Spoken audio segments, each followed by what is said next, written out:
Yeah, No, last night was a good night of basketball. it was really good. It made We're me finally nice. back. We are finally back, and I think it's definitely something to think about the fact that it was fun. First off, let's run through a few. I don't know all the topics we're talking about. Obviously, I see the ones you put up here. The Lakers are healthy. The Lakers are looking like title contenders. And I'm not even necessarily a Lakers fan, but I watched this game and the whole time I was just like, Rob Pelinka, you did it.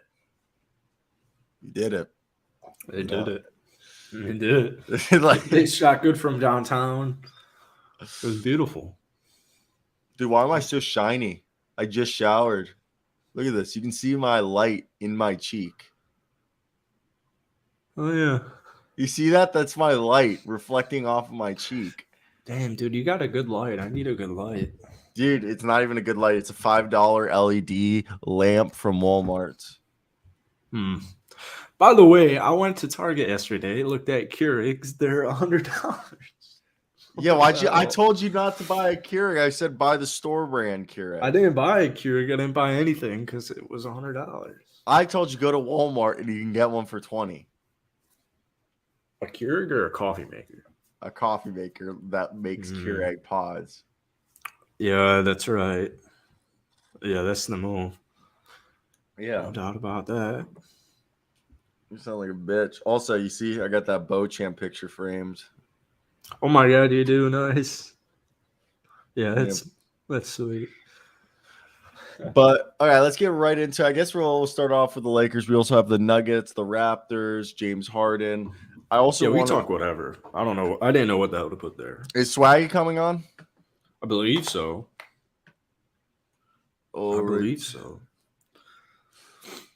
Ooh, we also have Justin Holiday, Paulo Banchero, and Lowry Marketing we can talk about.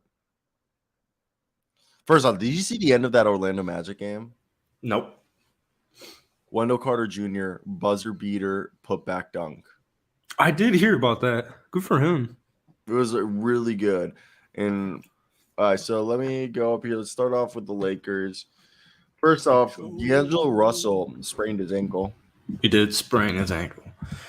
My buddy was not my Lakers fan buddy was not happy one bit about who did it.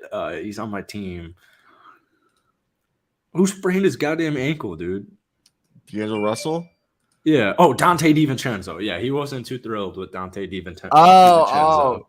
Who sprained his ankle? Oh, like. But yeah. Yeah, I see what you meant because you said who sprained his ankle. I thought you meant like you forgot the guy's name again. No. No, I get that you phrased that as who sprained D'Angelo Russell's ankle. Yeah. There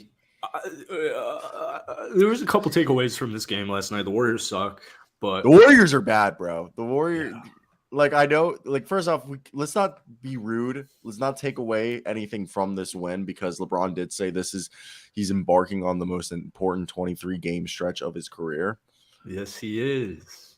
But yeah, can we just agree though? Like the Warriors, like they're not title contenders. It was just the takeaway I had yesterday, and Steph Curry's not there, so I won't go as far to say they're not title contenders. But as Charles Barkley said over All-Star Weekend, you're toast, man. You're toast. But this Lakers team, LeBron, that was like probably the worst shooting performance I've ever seen LeBron have. Only 13 points. Anthony Davis, only 12 points. That bench, your boy Mo Bamba, he came through. Mo Bamba, 13 rebounds. I mean, first off, Austin Reeves and perfect game last night. Who else was it? Austin Reeves, Dennis Schroeder, and one guy, Rui Hachimura. Rui Hachimura and Lonnie Walker. All four of those guys came off had double-digit points off the bench. You also had this in the starting lineup, Malik Beasley. I mean, man shot 11 threes. Hit 7 of them? That's why this is the Malik Beasley we are all expecting, the guy who has the third most three-pointers in the NBA in the last 2 years. So, welcome. And that's the big thing. Can they shoot in LA in the bright lights? I'm not too worried about Malik Beasley being able to take those shots and make them. Malik Beasley has got that Hall of Fame volume shooter badge. He's a dog, man. He's huge for I'm this team. not saying Malik Beasley's like an elite shooter. Like Malik Beasley's a good shooter. Like he's almost a 40%. He's a Like great shooter. he's a great shooter. I think when I say an elite shooter, I'm thinking like, the Steph Currys, the Klay Thompsons, Yeah. you know what I mean? The snipers that but Malik Beasley per volume, I think there's only like one or two people who shoot more threes than Malik Beasley. Like Malik Beasley has one job, and it's going and to launch threes, Well, no, he's made them. He's got the third, or it might be second, but I believe it's the third most threes. No, I know. Threes in the last 2 years. I know. I'm saying there's like only like one or two guys who shoot more like a threes than him is what I'm saying. Like, even though like he's a great shooter. He's a great shooter. I was just saying, I was like, this is the guy that they needed. Like everyone was acting like they needed a dead eye. No, they just need someone who could launch threes. They needed 3-point shooting so badly. They got a lot of it. I'm gonna check out their 3-point percentage. Still at made threes, they're still second or third to last. So they desperately needed him. D'Angelo Russell, sprained ankle. Yes. We're assuming 2 weeks minimum or 1 week minimum. I mean, maybe. He'll be fine. He'll be fine. Who's going to run the point guard unit while they're gone? We saw yesterday after you left the game, it was Schroeder and Austin Reeves. Schroeder easily can. I mean, he was a starter till those guys got there. I know. I was thinking more like the bench unit. Who's coming off the bench? I mean, LeBron will probably have to have a little bit more of a. I mean, he's going to have to step up here if D'Lo's injured, as he usually does. I mean, he's the best passer in basketball. Behind Trae Young. I'm just kidding. That was just such a stupid joke. That was such a stupid joke. But no, it's good. It's good. And my one thing is like, after seeing this game, and I know it was against a bad Warriors team, not a bad Warriors team, but like a depleted, like not a healthy Warriors squad. So, but I think the way that this team played just shows that they're on a mission. And what were you gonna say? I mean, yeah, they're the 13th seed, and there's still a lot of work left to be done. They're gonna have to go on, not necessarily a historic. They're gonna have to go on a pretty fucking historic run. It's gonna be one of LeBron's best runs ever. If LeBron went on a 23-game win streak, is he the greatest player of all time? Well, that doesn't. That's if the Lakers go on a 23-game win streak and then win the NBA Finals, that'd be insane. An insane storyline that you couldn't even write. So I don't know if that would make him the GOAT James. I know, but yeah. As you're saying, the Steph's out, Wiggins is out, they're banged up, so it's still nonetheless a nice win that Los Angeles needed desperately to get. No, 100%. It was fun. This was a big win. It's a stepping stone in the right direction. I mean, first off, the way that these guys grooved, basically less than 2 weeks, like since joining forces. I mean, also Jared Vanderbilt underrated. Yeah, he's awesome. All right, let's pivot right here. And the Nuggets last night. God damn. We talk about the fact that I just typed in the Denver Nuggets and a bunch of chicken nuggets came up. Like sounds so good. I haven't eaten a McDonald's nugget. Last time I ate one, I got a bone in it. Oh, that sucks, dude. Yeah, I can't ever eat chicken nuggets again. Oh, that sucks. Isn't that fucking terrible? How's there even a bone in there? I don't know, bro. It's like made me super uncomfortable, and I really don't ever want to eat a McNugget again. Oh, they're so good, though. I know, but imagine biting into a bone.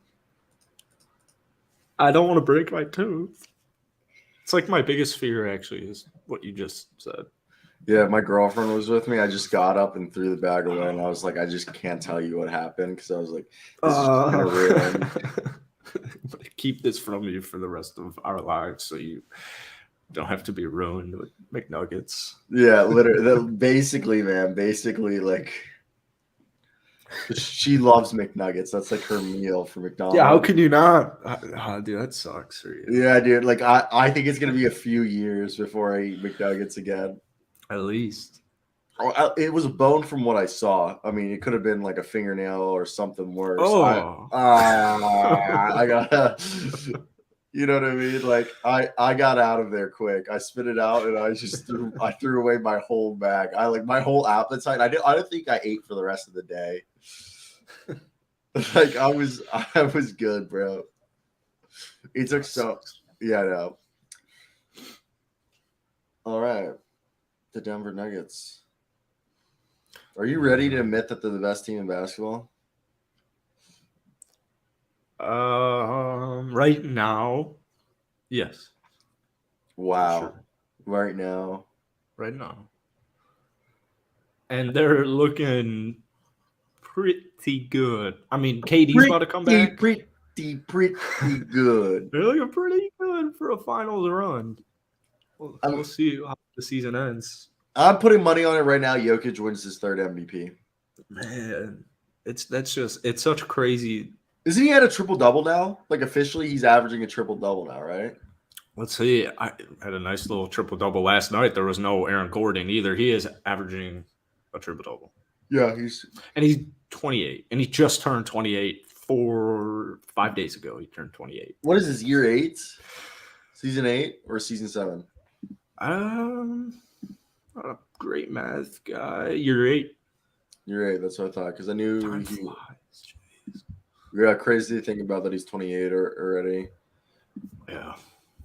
I mean, Jokic is an absolute animal. And that team is probably one of the best constructed rosters on basketball. Swaggy, Nikola Jokic is better than Embiid. And Come on and discuss it. I go to the University of Kansas. And if I had to choose who I wanted to build a team around, who I wanted for like as a franchise cornerstone, I'm going Jokic over Embiid. Availability is the best, quality. Yeah, I mean, one-on-one, it might be different. That's like LeBron versus Jordan. Like LeBron would just back Jordan down into the paint. Embiid would do the same thing. But like as great as Embiid is, as much of an MVP candidate that Embiid is, the difference is Jokic is got that LeBron, Luka Doncic, Magic Johnson, Larry Bird effect, where like literally you could put him with a bunch of G Leaguers and he'll make one of those G Leaguers look like an all-star. Joel Embiid, yeah, does he make his teammates better? Yes, but not as much. He makes his teammates better because he takes away all the attention from the defense, which leads to his teammates getting more open shots. Jokic, okay, yeah, scoring. We play in an era where everyone's scoring. What was it? 10 years ago, we had only 4 20-point scorers. Now we have like, what is it? 10 30-point scorers, 5 30-point scorers. Like it's something crazy. It's like inflation. Yeah, which is crazy.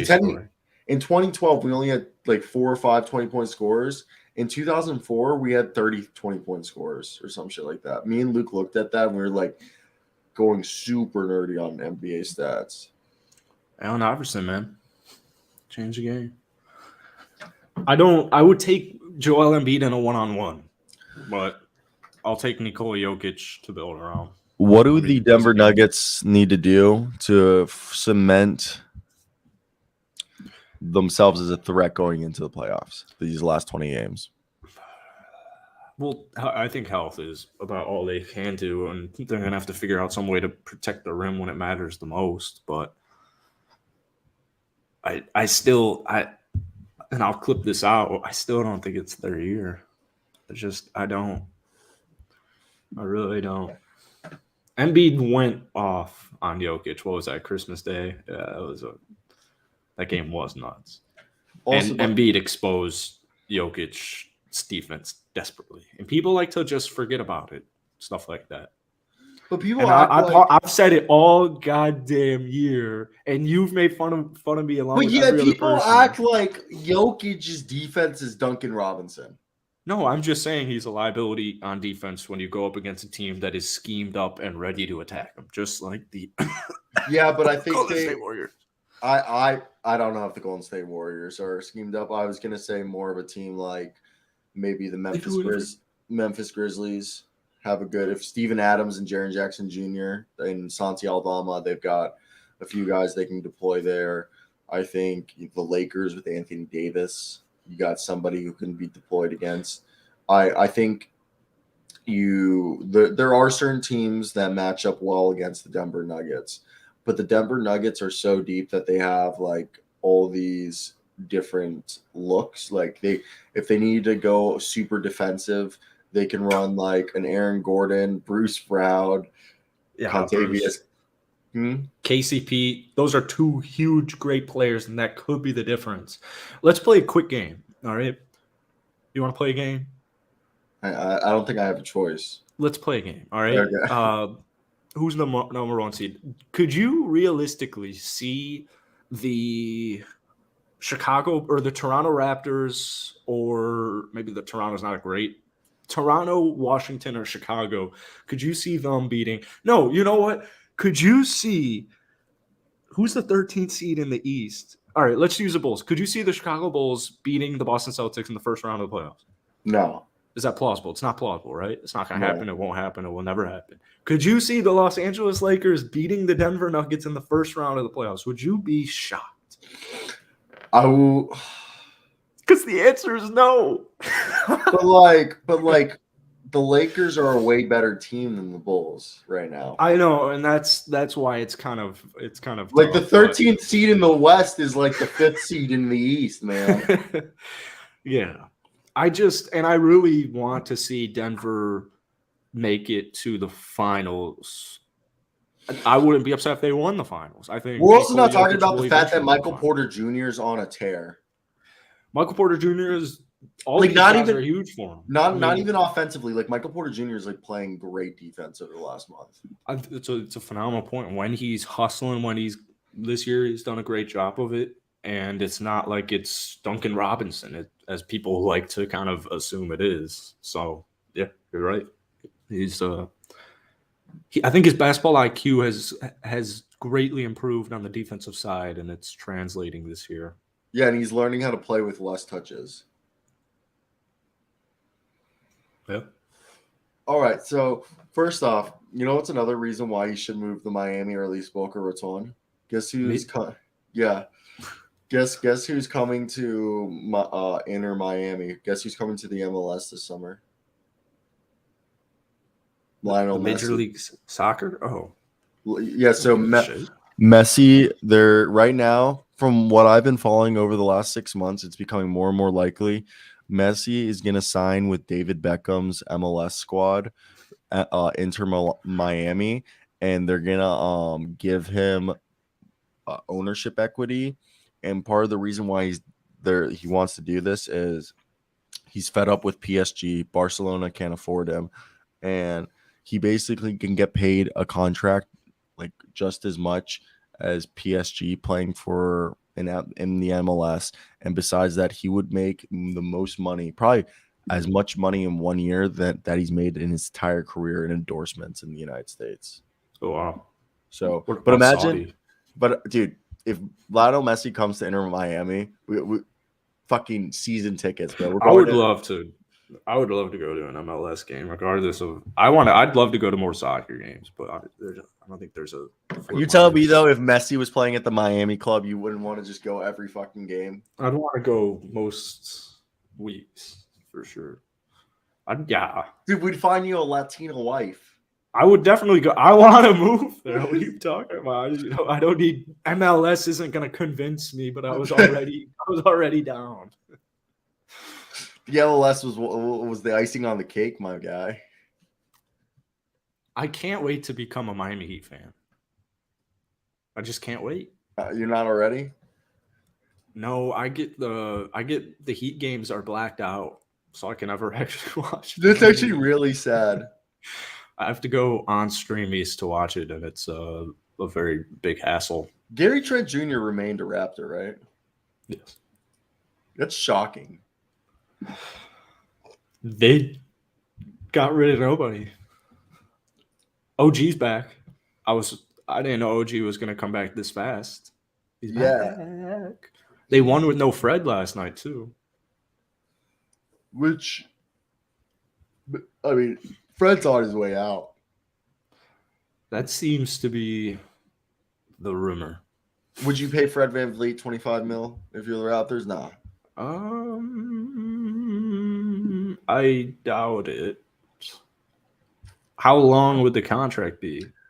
What if the Raptors get Anthony Black? That would be unreal. I mean, That it would would literally not be help. unreal. It would not help their shooting, but they would have Scotty Barnes, Anthony Black, OG Anunoby, Pascal Siakam. That's like 6'7" and above every position. What's his projection right now? I'm seeing 8 or 9. I guess who they're comparing him to Sean. I saw somebody compare him to Sean Livingston, and I was like, guess who was the last guy compared to Sean Livingston? Tyrese Halliburton. I've been saying Anthony Black's the Tyrese Halliburton, wow. Josh Giddey of this draft class. Oh, damn.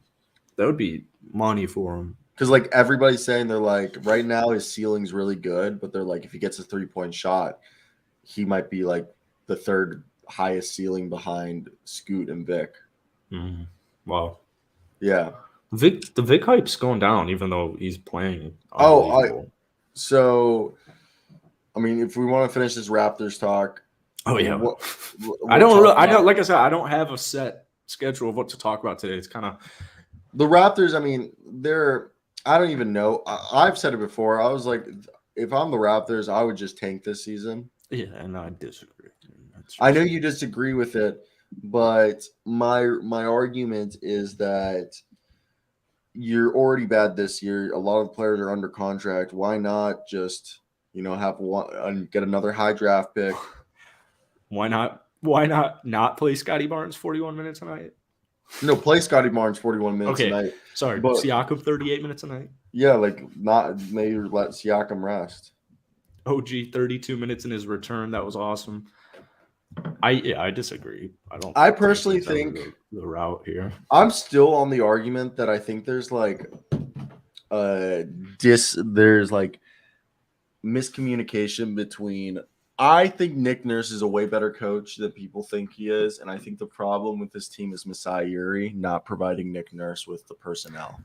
It is. I don't know how they haven't had reliable, consistent shooters. Even if it's just on your bench. Because do you agree with me though? This is not Nick Nurse's fault. Nick Nurse has to coach the players he's given. Who gives him the players? Yeah, I don't know what. I really don't. I don't know. Am I in agreement? Am I wrong for thinking this? Nick Nurse first season wins a championship. He's for years. Until this season, everyone agreed Nick Nurse was a top 5 head coach. But this season, everyone's like, "Oh, Nick Nurse is the problem." I'm like.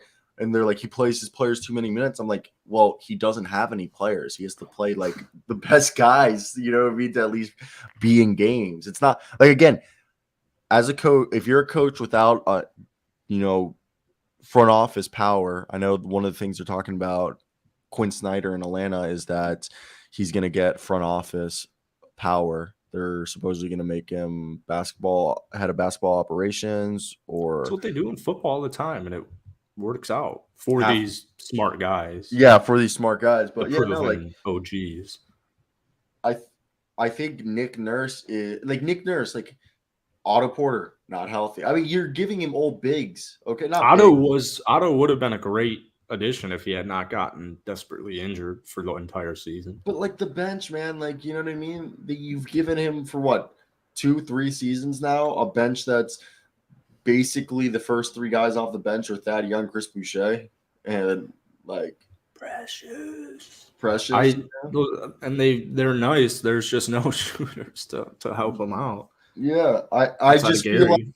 at a point the argument needs to, I mean the complaints have to stop going to Nick Nurse because you can only do so much with the cards you are dealt.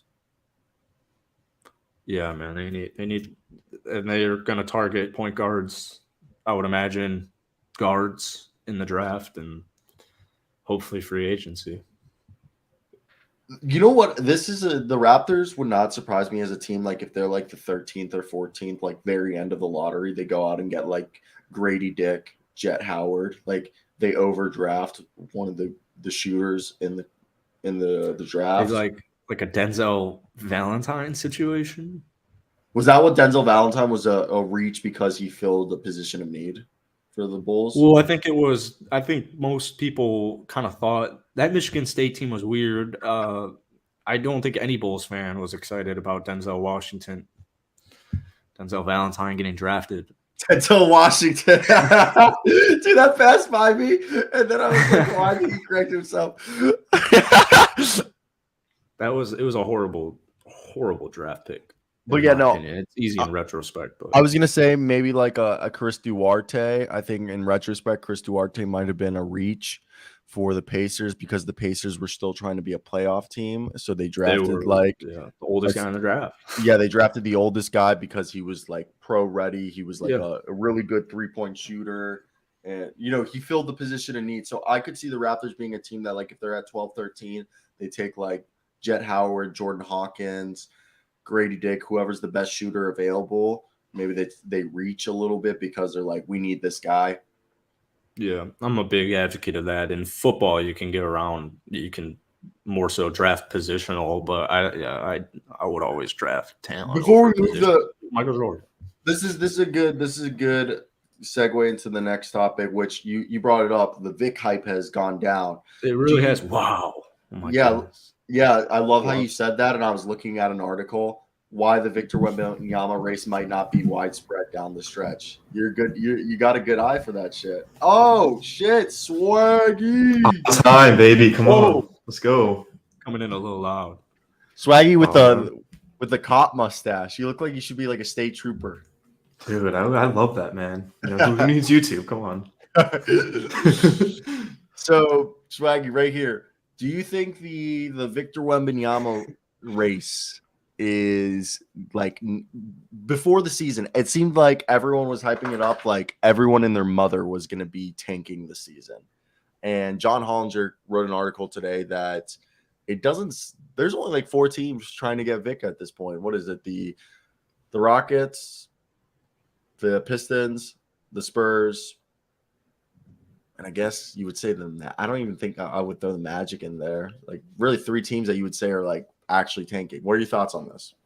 Yeah, I actually saw a video. I think it was Mike Orzemba, and it was talking about how Victor was the best prospect we've ever seen because he just does things that no one else has. Like how tall is he? 7'4"? I think he's coming like in 7'4", dribbles like a guard. Dude, he's gonna be unreal. I mean, the fact that only 4 teams would want him is just blasphemous, honestly.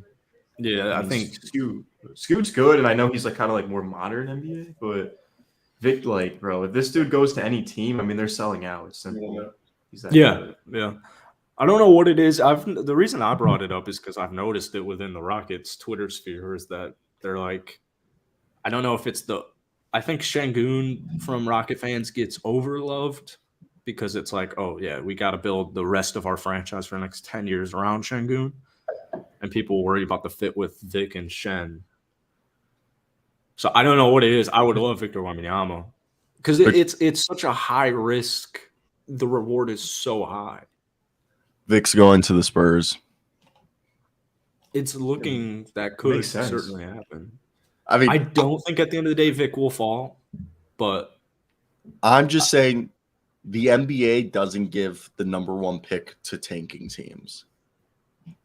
The only team that you could say that's bad that looks like they're not actually tanking, that they're trying to win, is the Spurs. And the NBA loves giving small market teams that need a guy, Zion to the Pelicans, Anthony Davis to the Pelicans. Like, they always give those players to teams that need them. And you could say the Spurs, or they give them to the Hornets. That's the other team, the Hornets. No way he goes to Charlotte. Dude, free LaMelo. Free LaMelo. There's just no way that happens. Spurs have been stuck in the middle of an NBA purgatory, as people say, where they're winning low 30 games for the last 3 seasons, and then this year it hasn't been pretty. There's so much talent on that team. Malachi Branham. Boys, I got to go to work. Will you wrap this up, Jackson, with Swaggy? Yeah. Cheers. Yeah, we can talk Knicks. I got man. Whoa, never seen that before. How you doing on this fine morning? Dude, I'm great, man. Just haven't really been getting up early much. So yeah, it's very early by you. Today was a day I did not want to wake up, just in general. I'm ready for this weekend. I wish Cyro was here because I don't know how on earth he pulls up these things. But Swaggy, for the viewers, you've been on this show right when we were on a trip. This isn't your debut. I don't think the season had started yet. Last time I was on. Yeah. And I talked about the Pelicans and how they were going to be the 1 seed.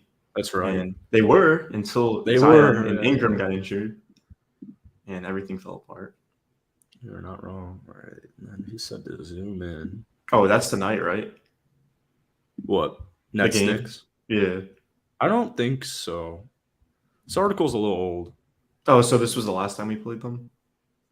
Who did we play tonight? I can check that out. Washington. Oh, okay. Oh, dude, that sucks. They're good. They're pretty nice. They can score. They're ramping it up. I don't know if we're gonna see Bradley Beal, so I hope the Knicks. But the Knicks, I know you're big. So basically, Swaggy's got for our viewers, Swaggy's a NBA mainly, or sorry, actually not even really mainly Just NBA. Knicks. A little bit of everything. But yeah, Knicks tape. Check out the YouTube channel. Check out Swaggy on YouTube. Big Knicks fan from the area, and I know you're high on them, as you should. Yeah. So yeah, I cover the Knicks at Knicks Daily. I also cover the Grizzlies and Pelicans, but I'm trying to get more back into that. Like the Sixers game last night really had me like fired up and wanted to speak about it, but more on that later. So yeah, for the Knicks, it's pretty simple. Jalen Brunson is good. He's legit ever since he came back from that injury where he missed like 3 games, has just been on a different level. Like I've been a Knicks fan 2010, and I can't remember a player like playing like this besides maybe Melo. But like even when Melo did that, it wasn't really leading the wins. No disrespect to Melo, he's a great player, but like Brunson legitimately just does whatever it takes to win. Some nights that's go out there, drop 40 points. Some nights that's just feed the hot hand. Maybe it's, Julius Randle's night. But Brunson's just super consistent. He's super efficient. 50% basically every game, 40 from 3 every game, 80 plus from the free throw line. Defensively, like he'll step in front of, like, it doesn't matter who you are, Giannis, LeBron, he'll take a charge. And remember, this dude's what, 5'11", 6 foot? 5'11", He's not. No way. He's not tall. He's not tall at all. No, he's not the tallest guy. Yeah, but it's insane, dude. And the Knicks they only gave him like 26, I think, million a year, which everyone was like, everyone was complaining, saying it was a bad contract. And then now it looks like a steal of a contract to get an all-star point guard in the NBA, premium position for that cheap. Yeah, it really is. It's crazy. And then on top of that, you've got guys like Emmanuel Quickly, who leads the team in plus minus. He's playing the 6-man role. He shouldn't be because, RJ Barrett, as much as I love him and want him to succeed, he's really struggled. And the reason why he struggled is actually because of Brunson, because now RJ has like less of the ball in his hands. And Coach Tibb is like, oh, we'll move you, when the second quarter starts, we'll move you in with the second unit, give you more touches, give you the ball. Nothing's happened. So they're trying to figure out what to do with RJ. He can't hit threes. He's the worst defender right now on NBA.com. He's the worst defender on the team. I think he's like 10th on the team in EFG percentage. So he's just not doing anything. And then I made a video on it, and Knicks fans are like, he's 22 years old. Like, come on, man. He's also in his 4th season, and he was, in a draft with Zion Williamson and John Morant. So I just need to see more of RJ. But hey, we're the 6th seed. Actually, it might be the 5th seed. We're the 5th seed right now, aren't we? I think 6. 6 or 5. I think yeah, Brooklyn's still there, lingering. And Brooklyn is, this article, it looks like it's a Nets beat writer wrote this. Yeah. So, the thing with Brooklyn is that they don't have a superstar, obviously. Like, they lost Kyrie and Durant. So, they can score, they can defend. But when it comes down to, like, the end of games, like, last time we played them, like this article, they had no answer for Brunson. So they don't have a player like that. As much as Mikal Bridges is good. So the Nets, like they I don't know. Do you think they should have moved Bridges for like those 4 first rounders from Memphis, or like what are your thoughts on that? Personally? I think they're actually might. I mean, at the time probably, but right now it's looking really good because Mikal Bridges is looking like a rising star, and he's just gonna only increase his value playing right now for Brooklyn. So Yeah, we'll see. before like the All-Star break, didn't he have like what was it, 40 something? Yeah, he had a career high. Yeah, Forget and he what it can was. defend too. He's an 40 elite something, defender. Dude, I gotta go. Oh, So really? sorry. Yeah, I'm so sorry to have Oh you yeah, on it's all good. for I'm such already little up. talk. So. But Swaggy's gonna be coming on a lot more often, especially for next talk, and hopefully some Grizz, some Pellies, and whatever Yeah, man. else comes up, really. But yeah, it's great to have you. Little For Friday, sure, man. little Friday talk. Have a good weekend. I'm Yeah, sure we'll I'll see you, chat. dude. Yep. Peace. Thanks everybody Peace for out. watching. Like and subscribe. Peace, chat.